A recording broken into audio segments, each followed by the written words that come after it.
This video will show you how to create a program using Visual Studio 2015 Community. Start Visual Studio. The first thing we need to do is we need to create a project. So click on Start, New Project. A project can hold many different programs. We're at the level where we're just doing one program at a time.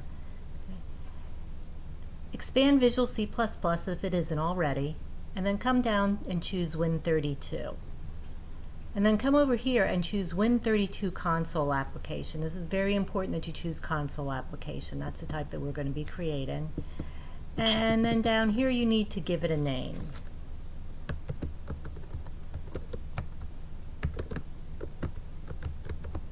And you also need to store it someplace. You can let it be stored in the Visual Studio default location. I made a folder for my programs on the C drive. So I'm going to select that folder. Has a name, has a location. Location is important because you're going to have to find this later to get the C++ code to send to me. And if Create Directory for Solution is checked, uncheck it. You don't want to create a directory. It just adds an extra layer that we don't need. Once that's filled in, Win32 console application, name and a location, click OK. This is really important. When you hit the screen, click Application Settings, and then choose Empty Project. This is the only default that is not going to stick for you from time to time. You need to choose Empty Project. If you don't, it's not going to work correctly. And then you can choose Finish, click Finish, and wait. Okay. Now, we've created a project. A project holds source files. Source files are your programs. So we have to add a source file next. So I'm going to right-click on Source Files, choose Add, New Item, and you want to choose C++ file. The .cpp, not the header. We're not doing header files yet. And then you need to give it a name. You can call it the same thing as you called your project, but you don't have to. And then we add it. So now we have a blank screen, and from here we can start to code our program. First thing you're always going to start your program out with is comments. The author, the date,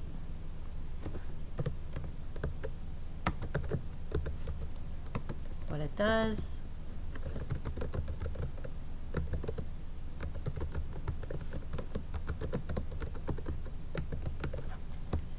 comments start with 2 front slashes.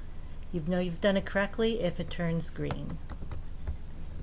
And then you have to do your include statements, # include. And these are the files that you are going to make part of your program. We're always going to include IOStream because that has the things that allows us to do input and output, our C in and C out. And then we're going to follow that with the using namespace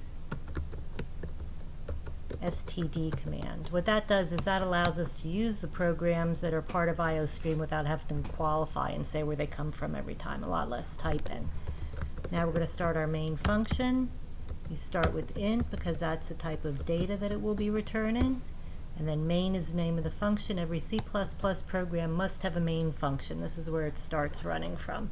And case matters. It should all be lowercase. Functions begin and end with a curly brace, so we're going to put that in. And let's see. Well, this is a pretty simple program. I don't need to declare any variables. I'm going to C out and then those 2 less than symbols.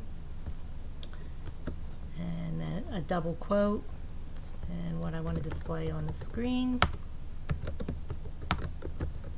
Hello World is a classic first program in any language. And that's a C++ statement, needs to be ended with a semicolon. And then this is my end of program housekeeping. ENDL is a keyword that means blank line, new line, so end line. So when I have cout endl, what that does is that puts 2 blank lines at the end before it ends, and then return 0 when the end of the program ends. And then releases control of the program and sends it back to the operating system. Okay, so that's my first program. I've entered the code. Now what I need to do is compile it and see if I have any mistakes. Hopefully I don't. So to compile it, I'm going to go to debug and then start without debugging. I'm going to get this message, this project is out of date, would you like to build it? Yes. You can optionally click the do not show again. And as it compiles, you'll see that I'm getting messages down below. And woo, it worked. There we go. So when it compiled and had no errors, the message displayed on the screen. My program ran and my message displayed on the screen. So going down and looking at the code, it starts running with the main function, finds a line cout hello world, displays that in the screen. Cout stands for console out. And then the cout endl, that's to return. So return at the end of this line, return at the end of this line. And then the press any key to continue, that's actually put there by the operating system. So my program ended at the return 0, and then the control went back to the operating system, and the operating system put that message there. So that's pretty good. That's all there is to it. That's not that tough. Sometimes you might make mistakes. Actually, most of the time you're going to make mistakes. You're going to have syntax errors, which are typos, mistakes, violations of the rules of the language.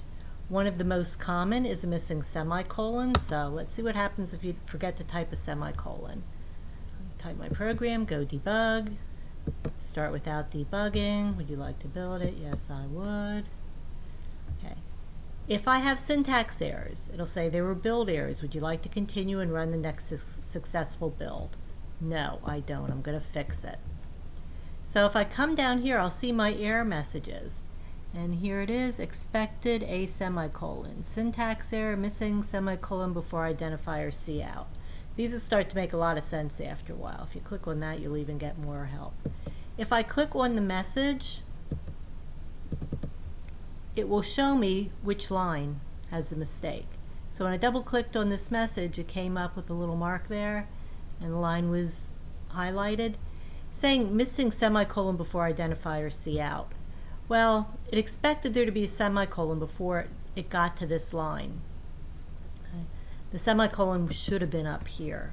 So the line before, sometimes the message really points to the line after instead of the line the error is on.